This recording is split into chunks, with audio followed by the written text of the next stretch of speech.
Let's take a walk down memory lane and relive those epic gaming moments that made us who we are. Imagine a pint-sized human torch and a walking water balloon joined forces inside your computer screen. That's Fireboy and Watergirl for you. Launched into our lives in 2009, this game didn't just demand quick fingers, it demanded a quick wit. Remember the panic as Fireboy edged too close to a puddle? Or the shriek when Watergirl nearly got toasted? That's adrenaline and childhood rolled into one. With 32 levels, it was a race against time and errors. Each level was a dance, choreographed with precision. Like that one time you nearly threw the keyboard because you missed that last gem? Remember the time you and your friends screamed in victory because you finally beat that level you were stuck on for days? That was pure gold. From Elemental Duo to Potential Zoo, it turns out our next big adventure was figuring out if we're better at being a sly fox or a bouncy bunny. Animal Jam wasn't just a game, it was a whole world. It opened up a universe where we could be any animal we dreamed of being and go on adventures we could only imagine in real life.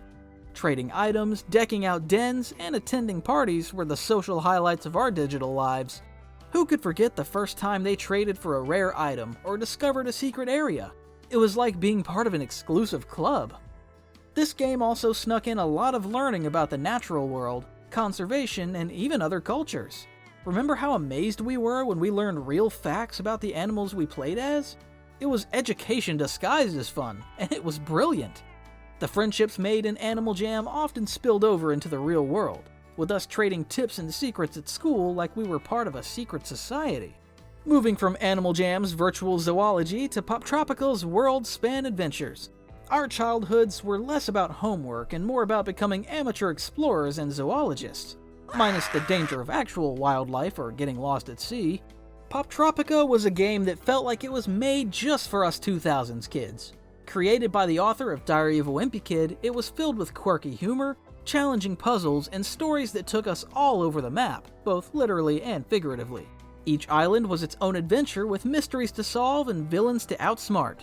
Who could forget the thrill of finally defeating Zeus after countless attempts in Mythology Island? Or the pride of putting history back together in Time-Tangled Island? The social aspect of Poptropica was huge too.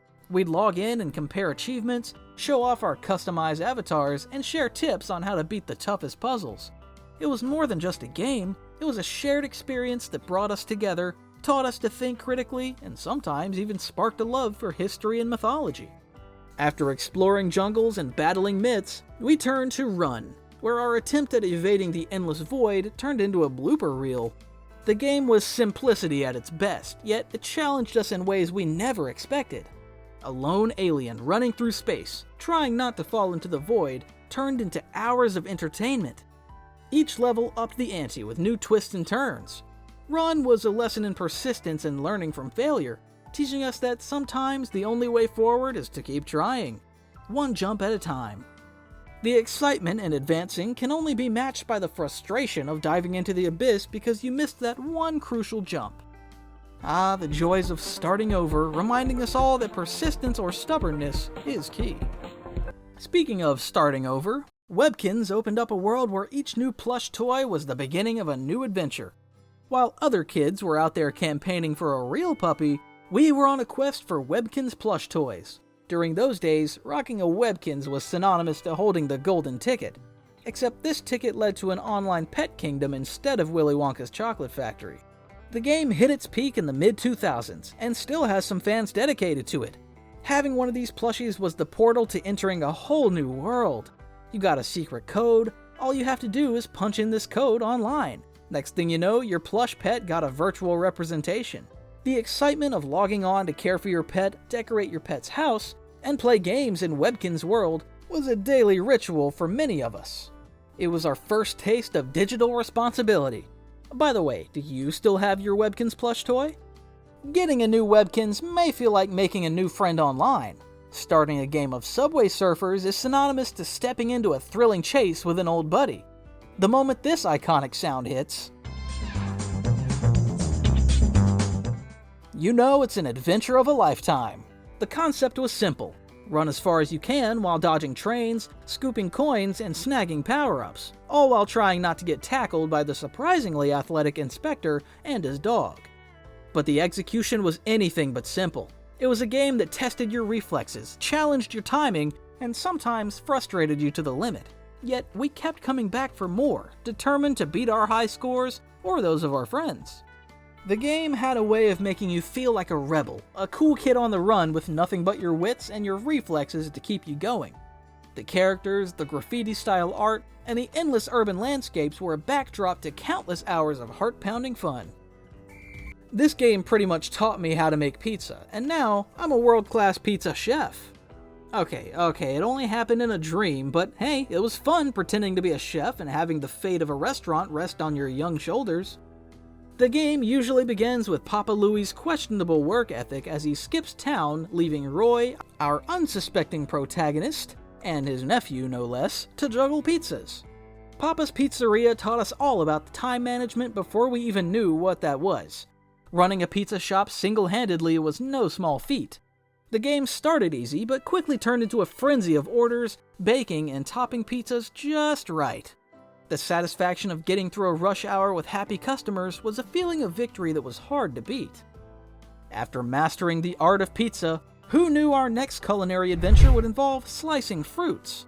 Thanks to this iconic game, we all turned into sensei in our living rooms, slashing and swiping through fruits with our trusted digital swords. There's something oddly therapeutic about creating juicy carnage that didn't attract flies or require cleanup. You've got to slash all the fruit that floats across your screen. Nothing compared to the thrill of cutting through a combo of fruits with a single fluid swipe.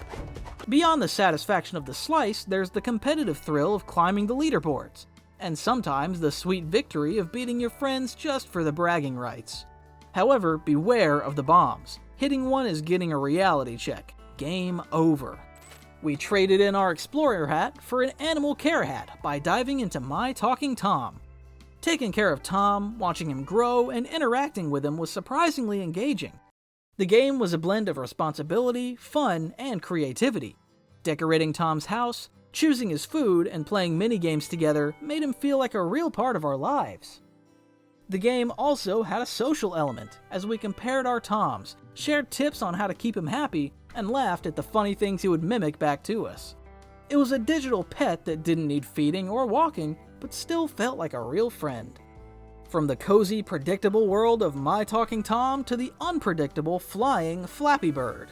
Flappy Bird was a phenomenon that took us all by storm, with its simple gameplay hiding a challenge that was incredibly hard to master. The game was frustrating, addictive, and ridiculously hard to put down. Controlling a bird to fly between green columns without hitting them sounds simple, right? Every new high score became a badge of honor, shared among friends and celebrated on social media.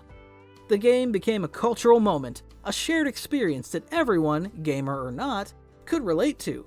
It taught us about the fine line between frustration and addiction, and how sometimes the simplest games can be the most compelling. Looking back on these games, it's clear they were more than just ways to pass the time. They were adventures and challenges that brought us together, made us feel like heroes, and sometimes taught us valuable lessons. Whether we were trading tips on the playground, celebrating a new high score, or just enjoying the thrill of the game, these experiences formed the backdrop of our childhoods. They were more than just games, they were the shared experiences that defined a generation. If you loved what you watched, be sure to watch this video.